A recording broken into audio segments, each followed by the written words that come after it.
Assalamualaikum warahmatullahi wabarakatuh. Halo teman-teman semua. Kami dari kelompok 5 kelas 2A. Pada kesempatan ini, kami akan membahas tentang presentasi mata kuliah Bahasa Indonesia yang membahas mengenai perbedaan antara jurnal dengan skripsi. Kemudian saya akan memperkenalkan nama-nama anggota yang berada di kelompok 5. Yang pertama saya sendiri, Askinul Fajri, yang bertindak sebagai moderator. Kemudian yang kedua ada Aldina Deswanti yang bertindak sebagai pemateri 1. Yang ketiga ada Ahlia Anissa Rahma yang bertindak sebagai pemateri 2. Yang keempat ada Azara Salsan Ramadhaniyah yang bertindak sebagai pemateri 3. Kemudian yang kelima ada Dimas Aditya Nugroho yang bertindak sebagai pemateri keempat. Yang terakhir ada Diki Setianto yang bertindak sebagai pemateri kelima. Selanjutnya adalah pembahasan dari materi-materi yang akan disampaikan oleh para pemateri dari masing-masing pembahasan.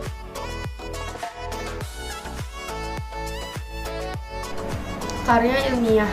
Karya ilmiah adalah karangan yang memaparkan pendapat, hasil pengamatan, tinjauan, dan penelitian dalam bidang tertentu yang disusun menurut metode tertentu dengan sistematika penulisan, bersantun bahasa, dan isi yang kebenarannya dapat dipertanggungjawabkan. Membahas dunia akademis tidak akan jauh dari sebuah karya ilmiah. Karya ilmiah sendiri banyak sekali bentuknya. Ada yang dibuat oleh perorangan, 2 orang, atau sekelompok orang.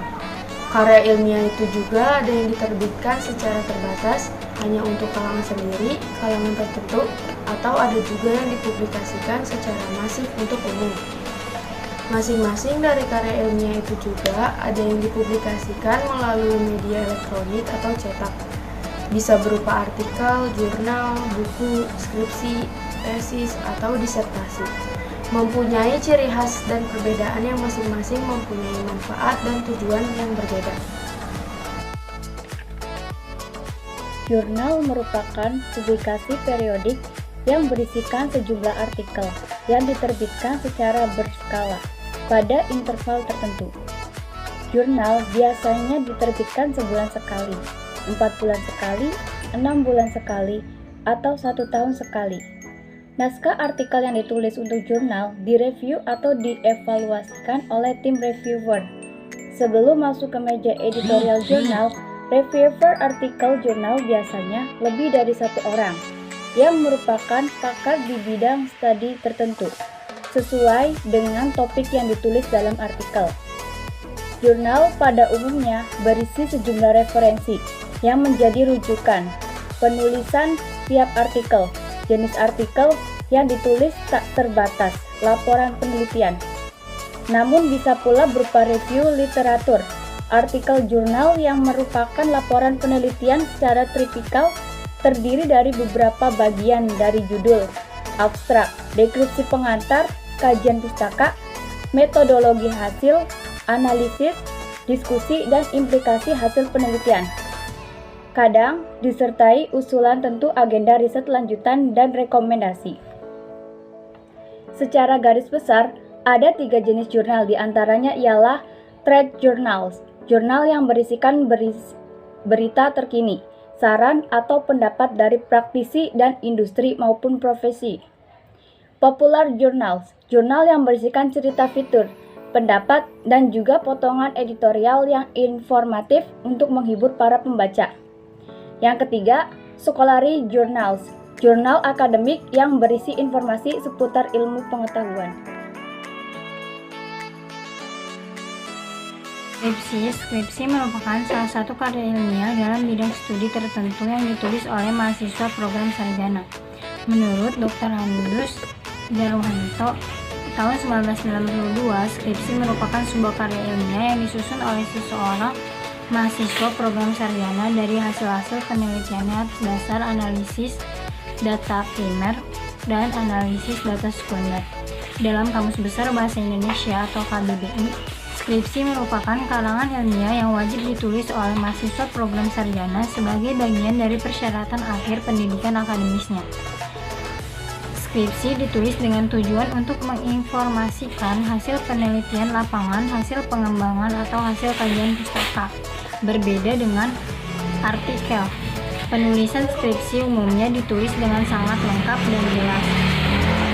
Namun namun tetap sistematis sesuai dengan kaidah penulisan ilmiah. Tidak heran kalau banyak skripsi yang memiliki tebal sekian ratus halaman. Penulisan skripsi juga merupakan bagian dari pendalaman disiplin ilmu yang menjadi salah satu syarat kelulusan mahasiswa program sarjana. Hasil penulisan skripsi yang telah selesai kemudian diajukan dalam sidang untuk diuji oleh dosen yang berkompeten di bidangnya. Tahap ini yang biasanya ditakutkan oleh mahasiswa karena nasib kelulusan mereka ditentukan pada tahap final ini. Selanjutnya, ditinjau dari segi metode penelitian yang digunakan, skripsi dapat diklasifikasikan menjadi beberapa jenis. Di antaranya adalah yang pertama, kuantitatif. Pada tahun 2015, Sugiono menjelaskan penelitian kuantitatif merupakan penelitian yang berdasarkan pada filsafat positivisme yang digunakan untuk meneliti populasi atau sampel dari teknik pengambilan tertentu. Pengumpulan data dilakukan dengan menggunakan instrumen penelitian dan teknik analisisnya bersifat kuantitatif atau statistik dengan tujuan menguji hipotesis yang telah ditetapkan.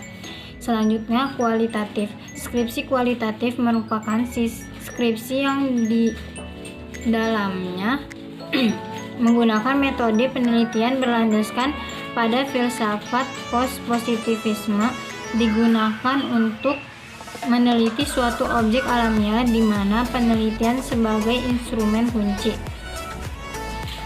Pengambilan sampel sumber data dilakukan secara kursuasif dan snowball. Teknik pengumpulan dengan triangulasi atau gabungan. Selanjutnya, penelitian tindakan kelas. Penelitian tindakan kelas merupakan penelitian yang bertujuan untuk memperbaiki pembelajaran di kelas atau untuk meningkatkan mutu pembelajaran. Yang terakhir, pengembangan research and development atau R&D. Penelitian R&D ini sangat jarang digunakan untuk setingkat sarjana karena biasanya digunakan untuk menyusun tesis atau disertasi. Meskipun begitu, ada juga mahasiswa S1 yang menggunakan R&D.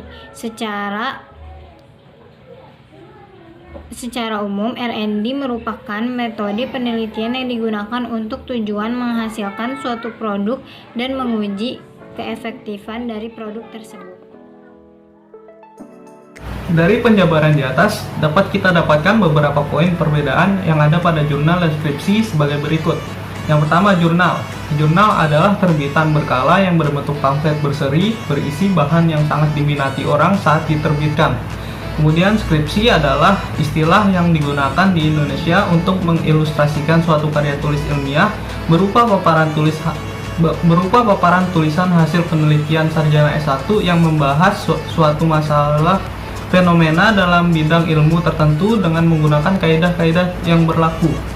Kemudian yang kedua, jurnal itu catatan penelitian, sedangkan skripsi itu satu paket laporan penelitian untuk pendidikan strata 1. Dan yang ketiga, jurnal hanya mengambil bagian-bagian penting dari penelitian, sedangkan skripsi keseluruhan dari hasil penelitian akan dicantumkan dalam skripsi. Kemudian yang keempat, jurnal penelitiannya bisa dilakukan lebih dari satu orang, sedangkan skripsi dibuat hanya dengan satu orang. Kemudian yang kelima, jurnal tidak memakai bab dan subbab, sedangkan penulisan skripsi terbagi dalam beberapa bab dan subbab. Kemudian yang keenam, tinjauan pustaka tidak dimuat dan latar belakangnya hanya dimuat yang terpenting saja. Sedangkan skripsi, latar belakang dan tinjauan pustaka pada skripsi dimuat dengan jelas. Kemudian yang ketujuh, pada jurnal lampiran gambar dilampirkan langsung sesuai data, sedangkan pada skripsi lampiran gambar ada pada setiap bab tersendiri. Kesimpulan, karya ilmiah merupakan serangkaian laporan tertulis yang dipublikasikan melalui pengkajian mendalam.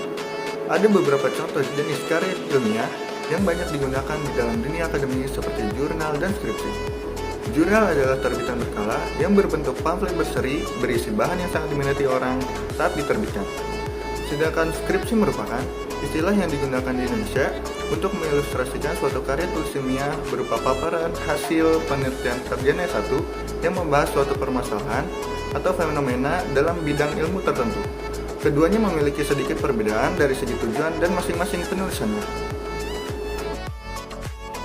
Terima kasih buat teman-teman yang udah menyaksikan pembahasan materi dari para pemateri dari kelompok 5 ini. Mudah-mudahan materi-materi yang disampaikan akan bermanfaat bagi teman-teman semua. Apabila ada salah-salah kata, kami mohon maaf. Wabillahi taufiq wal hidayah. Assalamualaikum warahmatullahi wabarakatuh.